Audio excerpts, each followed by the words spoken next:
but this time we'll focus on how. In this lesson, we're continuing with the write an email task on the TOEFL, but this time we'll focus on how to manage your time. You only get 7 minutes total to read the prompt, write your email, and proofread your response, so it's important to know how to use that time wisely. We'll go over a simple breakdown of how to divide up your time, and then we'll walk through an example together so that you can see how it works in action. So, how should you spend those 7 minutes? Here is some general guidance. You don't have to hit these times exactly, and depending on the kind of writer you are, you may decide to spend more time on one area and less time on another. That's perfectly fine. But with that in mind, we recommend that you take 1 minute to prepare. That means understanding the situation and the bullet points. The bulk of your time, around 4 to 5 minutes, will be spent writing, especially on the body paragraphs. Lastly, you'll have 1 to 2 minutes to review and clean up your writing. Again, this timing isn't strict, but it gives you a clear idea of what to focus on. Now, let's talk more about that first minute, the planning stage. Start by reading the scenario carefully. Pay attention to the tone and note any important context that's given. Then, focus on understanding each of the bullet points. These are the items that you absolutely must address, and the good thing is that they already shape the outline for your email. Now, if you're someone who likes to plan ahead, you can also do a bit of light brainstorming. That just means jotting down a few words or ideas to help you elaborate on the points in the body paragraphs. Nothing too detailed, just enough to help you feel ready to start writing. Next, you're onto the writing phase. By following a template, you'll already have a general structure in mind. We talk about this template in the lesson on organization, so do watch that lesson if you haven't already. So, how do you divide up this 4 to 5 minutes spent writing? Well, each body paragraph will take you roughly 90 seconds. For 3 paragraphs, that's about 4.5 minutes in total. You'll also want to include a greeting and a closing, and potentially a brief introductory sentence and closing sentence. But don't spend much time on these.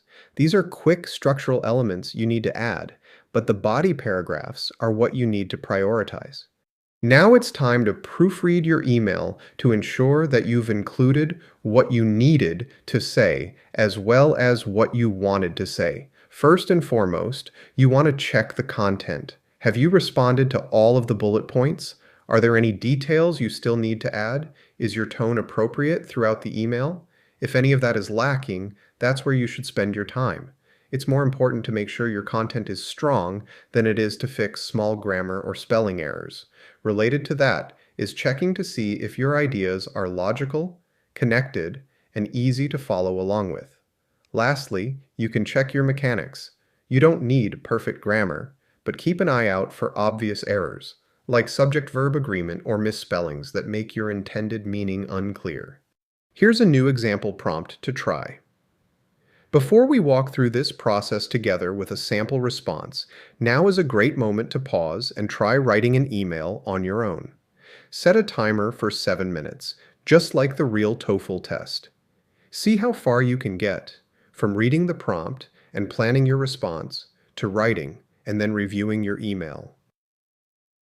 Now that you're back, here's an example of what this approach might look like. We start with the preparation step. You can see the bullet points from the prompt here, and I've jotted down a few notes for each one. This is a good example of what quick brainstorming might look like. Some people are great at writing on the fly. Others need to do a bit of prep ahead of time. There's no one right way, so experiment and see what works best for you. Even writing just a couple of words can be helpful. Sometimes it's just about getting something down on the page to make the writing process easier. Now it's time to turn those ideas into full sentences.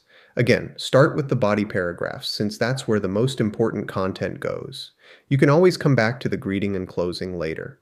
As you read through the example on this slide, you might already begin to notice some mistakes or awkward phrasing. We'll come back to editing and proofreading shortly. At this stage, just focus on getting your ideas out clearly and completely.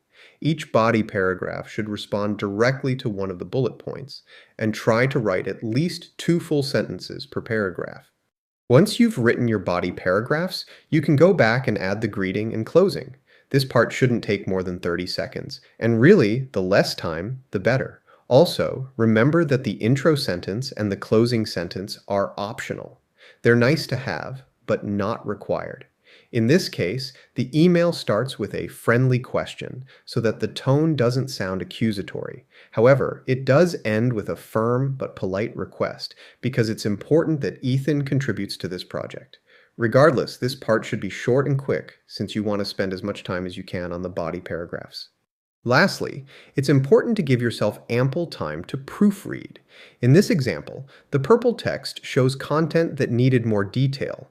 The original idea wasn't clearly explained, so I added more to clarify my point. The brown text focuses on tone. The original sentence was too direct and sounded like an aggressive command, so I softened the language to make it more polite. The red text highlights bigger errors that I noticed, things that made the sentence hard to understand, and the underlined words show smaller grammar or spelling mistakes. These might not confuse the reader, but they're still worth correcting if you have time. Here's the final version of the email after proofreading. It's a little over 100 words, which is pretty good, though I might have been able to add more details to the second paragraph. Notice that I left some underlined words here because I couldn't get to them all. Again, your grammar does not have to be perfect, and neither does your spelling. Obviously, the fewer errors, the better, but you can still have some errors and get a maximum score on this task. To wrap things up, let's review how to manage your time. Use the first minute to understand the prompt and get organized. Spend 4 to 5 minutes writing, with most of your time going toward the body paragraphs. Then take 1 to 2 minutes to proofread, focusing first on content and clarity, then fixing grammar and spelling. The more you practice this timing strategy, the more natural it will feel. Remember, your goal isn't perfection. Your goal is to write an email that is complete, organized, and easy to understand, all within the 7 minutes you're given.